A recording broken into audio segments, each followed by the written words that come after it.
Welcome to Digital Nation, your weekly jaunt around the best of local TV. And whether it's a young bookworm with an appetite for reading or a relic from the past uncovered in an unlikely place, we show you the things you just don't normally see anywhere else. This week, we visit a performance poet who's bringing the power of the written word to the streets of Norwich. We get a bird's eye view as we take a trip to the Falconry Centre in Scotland. And we hit the streets of Bristol to discover just how happy the city's people really are. Do you love a little bit of local? Then let us know what you think by using the hashtag #DigitalNation. Firstly, we head to Lancashire to visit a very unusual council house. Unusual, or some might say weird. Some of us may spruce up our living space with new curtains or a fancy new rug, but one Preston resident has been inspired by his passion for art to take home improvement to the next level. A man from Preston who's turned his house and garden into an artwork will feature on Britain's weirdest council houses. Jamimani Rad, who came to Preston 16 years ago, says that there's a serious aspect to his art. I'm from Austria. I'm born in Iran. When I was in Austria, I had the pleasure to know and to work with the artist called Hundert Wasser. He was perhaps a successor of Gaudi, and he believed that if you bring some art, public art, to people, to the area, it will affect people's behavior. And I witnessed that. He was very right. He chose one of the very rough areas in Vienna, and he put some artwork outside. He changed the way that area looked, and it was amazing. People became more peaceful. We had less crime there. And I thought I'd do this in a mini scale here. Jam came to Preston to work as a teacher. Now he's retired, he finds his artwork everywhere. Since I'm not a rich man and I live on state pension, so I have to go outside ceramic shops and I see what they have thrown away in the rubbish outside. Usually outside every ceramic house you find a big container of exhibition ceramic, and I pick up some of those, I break it, I stick them together, and the friends, they help as well. Few of them I bought, and sometimes a little bit of painting. To be honest with you, I never thought it would draw so much attention. Jam says that art such as his house and garden can actually inspire us all. It makes me feel happy when I see it. It's something creative. Creativity is what we all need. The Diary of Anne Frank is one of the most widely read books in the world and remains a very human story from the chilling legacy of the Holocaust. It is now at the heart of a new exhibition in Rotherham. Sheffield Live went along to discover how the surviving diary is being used to highlight important issues in modern society. This is the culmination of a programme of work that we've been doing in schools in Rotherham for the past 2 terms.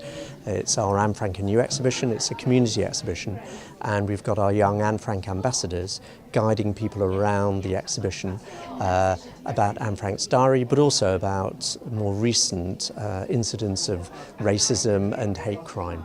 We were invited by Rotherham Council to come here and we're delighted to be here. All of our education programmes are trying to contribute to a society safe from prejudice and discrimination of all sorts. So using Anne Frank's story as a girl who was persecuted for being a Jew, young people really relate to that story and they can understand what it means to be persecuted and what it means therefore for people who are being persecuted today. The teaching of the Holocaust is really important because it shows so well how discrimination leads to persecution and how it can start so simply but then become so insidious. Young people especially can learn a lot from that period of history and learn how the victims of the Holocaust shouldn't be forgotten, how the bystanders contributed to the victims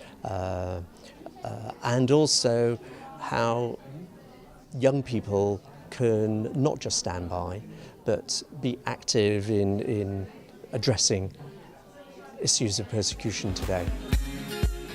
You might think you're an avid reader, but our next story subject may well put you in the shade.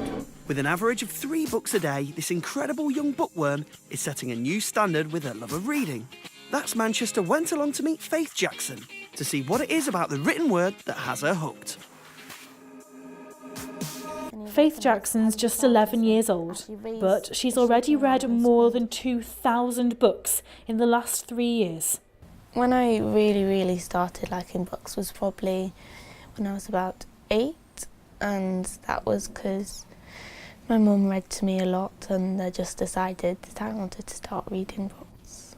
It was really challenging to get Faith into reading. She found it really difficult at first, and it just seemed like a switch seemed to flick, and I was quite relieved that it happened, because I had quite recently read her all the Harry Potter books, which took a really long time. You try reading them aloud, it takes ages. So over a few months we read all the Harry Potter ones. So yeah, she finally started to read to herself, and it was just shocking how over a period of 6 months or so she went from really not being able to read at all, still having to sound out every word, to zooming through, say, a Famous Five book. Just last year, she read a whopping 1,151 books, an average of 3 per day. First ever started counting them, which was when I just started really enjoying reading. We wrote them down on paper. There's a list on my wall of them. That was the summer holidays. That was the first ever time we started counting them, and then we never really stopped past then. This is a Beast of Olympus book, which the author, she's called Lucy Coates, dedicated to me, and it says, "For Faith Jackson, who reads enough books to feed a griffin." It was amazing, really, because there are so many other books and other people who've had books dedicated to them. It's just one's been dedicated to me. It's not all about being the first child to read, and it's not all about starting school already able to read. It's about nurturing love of books. So, you know, if you do have a 4, 5, 6, 7, even 8-year-old who still isn't reading themselves and still not enjoying books, then just keep reading to them. And if you show them that you're enthusiastic about it, then hopefully it will pass on to them. Maybe it's because in books you can just pretend if you're upset or something, you can pretend you're not upset about it, or it's just a different world where everything is different. Sticking with the subject of stories, we take a trip to Leeds, where children's imaginations are being fired up by a new centre dedicated to fairy tales and other childhood favourites. Made in Leeds ventured through the enchanted woodland to meet the minds behind a destination for kids, and no doubt, some big kids too. The Rainbow Factory is going to be an adventure centre for kids. It's basically all around surrounds storybooks, and so it's going to be a play centre for children and their parents to come and adventure through different stories. They're going to literally come off the pages into like real life situation, as you can see. Got Boggles right behind me. He's actually a made-up character. Children in the Rainbow Factory, when they come through, they'll be able to go on a storybook trail. They'll be able to get creative in the creative kitchen. They'll be able to act out different scenes and scenarios from different stories on the theatre. They'll be able to sit and relax under our storybook tree or listen to one of our amazing storytellers. We've also got a room called the Rainbow Room, which hits on different modern literature, and they'll be able to go and do lots of different adventurous things in there. Eventually we're also going to have an outside space as well, so they'll be able to go outdoors on different activities. Yeah, there's lots of different things basically. There's lots of famous stories. We're basically doing this because we absolutely, my sister and I, who's also a director of the business, love stories, and we grew up with books as children. So you'll be able to see some of the themes and books that come through, such as Pinocchio, Merlin the Wizarding Way with King Arthur and the Sword and the Stone, Alice in Wonderland. You'll be able to see Little Red Riding Hood, Goldilocks and Three Bears. I mean, everyone's heard of all of these, and you'll literally be able to see the characters come to life. The actual name came from when we were sitting in the car talking about this idea. My niece, who was 4 at the time, Freya, she turned around and she said, what Auntie Hazel, like a rainbow factory? And obviously me and my sister just looked at each other and were like, yeah, like a rainbow factory. And to complete a hat-trick of stories exploring wonderful words, we make a literary leap to Norfolk now. If we've inspired you to look for a little literary culture of your own this weekend, then why not check out writer and performance poet Gary Dexter, who's entertaining the people of Norwich with his vast repertoire of verse and rhyme. The Jabberwock with eyes of flame came whiffling through the tulgey wood, and burbled as it came. 1, 2, 1, 2! And through the vorpal blade went snicker-snack. He left it dead, and with its head he went galumphing back. Lewis Carroll's Jabberwocky, a nonsense classic, but for Gary Dexter, a mere warm-up. The 53-year-old's a street poetry performer in Norwich. He recites everything from Shakespeare to Spike Milligan, and he's memorised about 150 poems. People say, well, the beggars are getting much more cultured these days, but they also seem rather mystified. You know, why? Why are you doing this? Why are you standing around in the cold? But, you know, people in general are very positive. Tiger, burning bright. Gary has a master's in modern poetry, and he worked as a writer for 25 years, penning around 20 books. He says Norwich's favourite poem is If by Rudyard Kipling, but his repertoire is vast. He can recite verse in French, German, Italian and even Japanese, and he's now being booked for parties and weddings. People say to me, only in Norwich. And what they mean by that is that Norwich is the only kind of place where this sort of thing could happen. People like to think that Norwich is a bit different. And so I'm glad to be contributing to that in this small way. And that brings us to the end of part 1, which can only mean it's quiz time. Which city in the UK has the most recorded rainfall in recent years? Is it A, Manchester, B, Sheffield, or C, Cardiff? Join us in part 2 for the answer.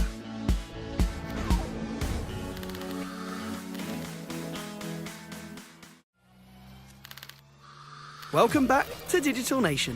Before the break, we asked you, which city in the UK has the most recorded rainfall in recent years? And the answer is C, Cardiff. This is based on the recorded rainfall between 1981 and 2010, recorded by the Met Office. Despite Manchester being known as a rainy city, the rainiest cities are Cardiff, followed closely by Glasgow. And now, a special chance to see the beautiful Fife landscape from an exciting new perspective as STV Edinburgh swoops in on a falconry centre in Kirkcaldy. A new programme for training and hunting seeks to support and nurture birds of prey in their natural habitat. So let's get a bird's eye view on these magnificent creatures in action.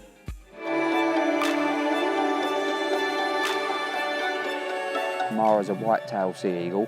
White-tailed sea eagles are quite grumpy birds, really. They're fairly miserable. They're not a whole lot of fun to work with. Listen, they're spectacular. What they do is absolutely brilliant, both as a trained bird and as a wild bird. They're absolutely phenomenal. They're breathtakingly good at what they do, but they're just a bit grumpy. That takes us on to the golden eagle. The one we flew today was Stanley. Most prolific in Scotland. There's actually only one bird in England and a few in Northern Ireland, subject to our introduction programme.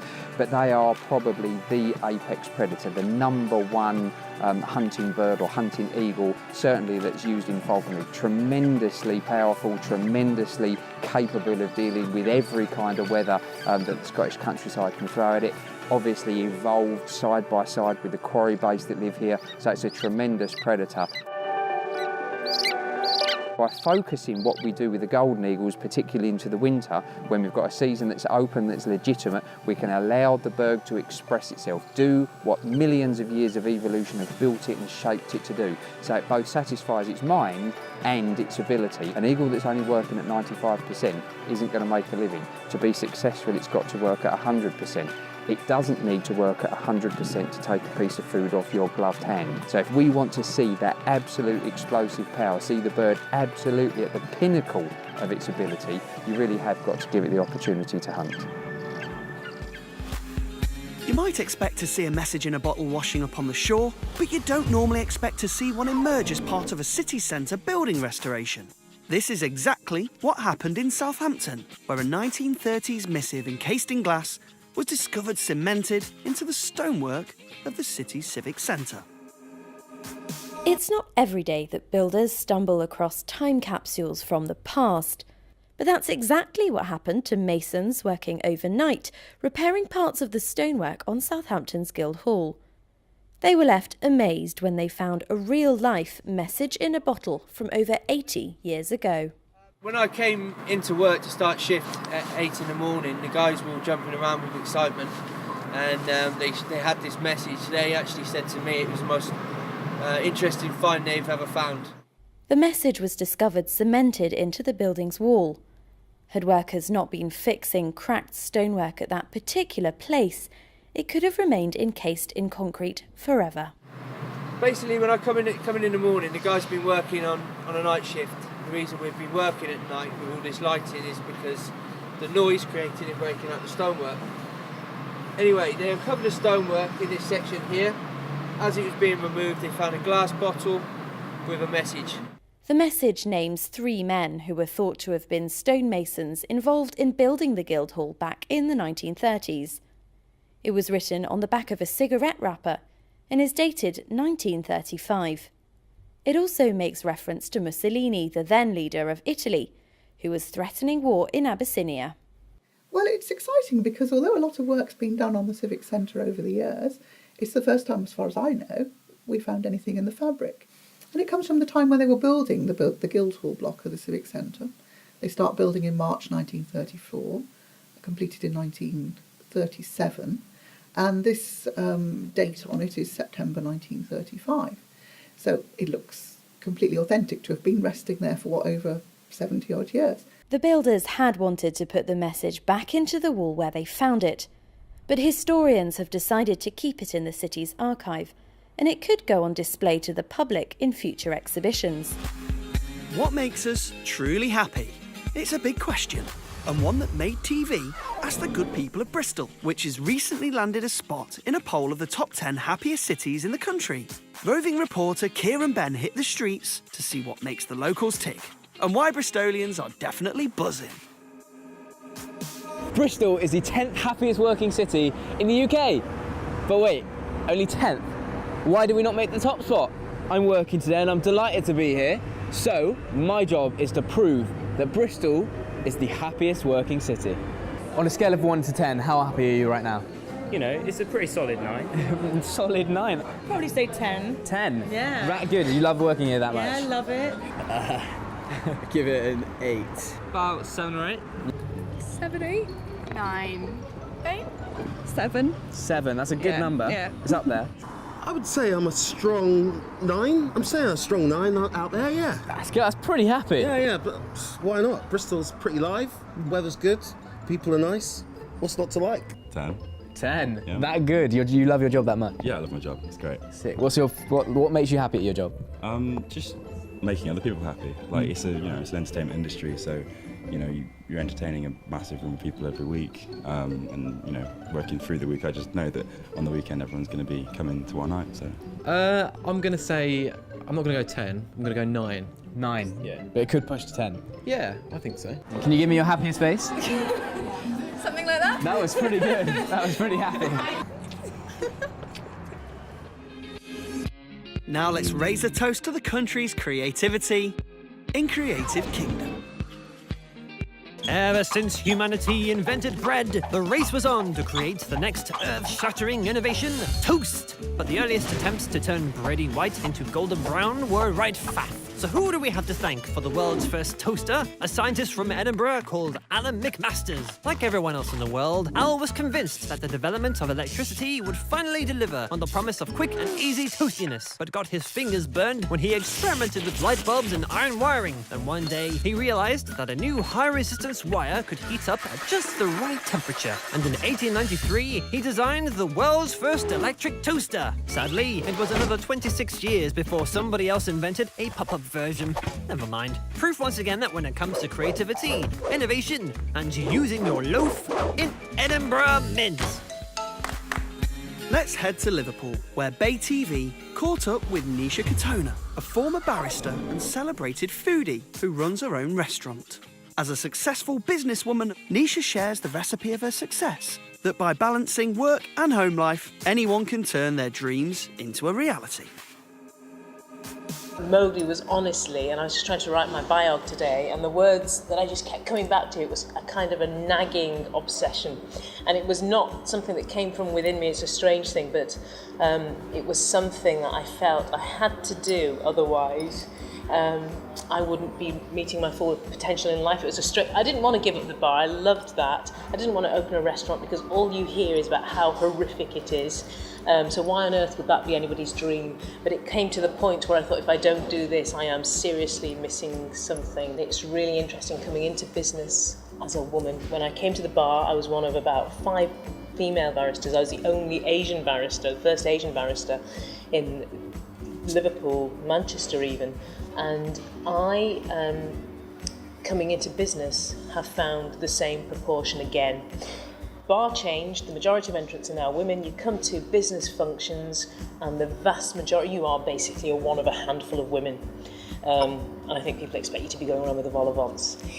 You know, so business is a very different place, and you understand why, because business is hard. It is, in terms of hospitality and in terms of the food industry, it is perceived to be grueling. It is perceived to be the place that will destroy your relationships. It will destroy your ability to have or keep a family intact.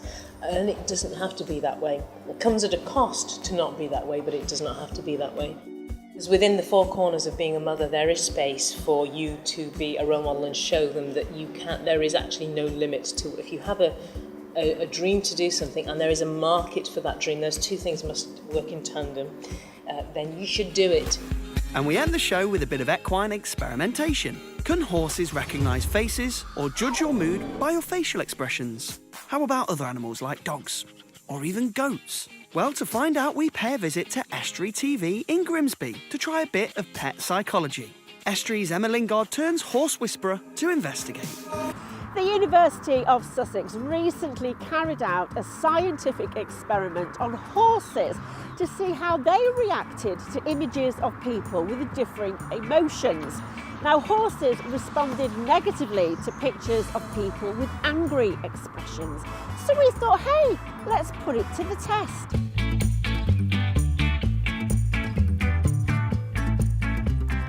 So this is Monty. This is test number 1. Oh, how is he going to react? So I'm now going to show pictures to Monty. First of all, of Dan Kemp. Monty, this is Dan's happy face. Dan's happy face. Like Dan's happy face? Yeah? Like that? No? Okay, what about Dan's angry face? Dan's angry face. Oh, angry. Oh, bothered. Now I'm going to try it out on George. George, that's Dan. That's Dan. Oh, yeah, thank you. That's Dan's happy face. Maybe that's a good sign. He's trying to kiss me. Do you like Dan's happy face? What's that? That's Dan. That's Dan's happy face. Do you like Dan's happy face? Yeah? Do you like Dan's happy face? No? No? And that completes our rundown of the best of local. If our stories have inspired you, then don't forget there's more you can see on each of the local TV channels' websites.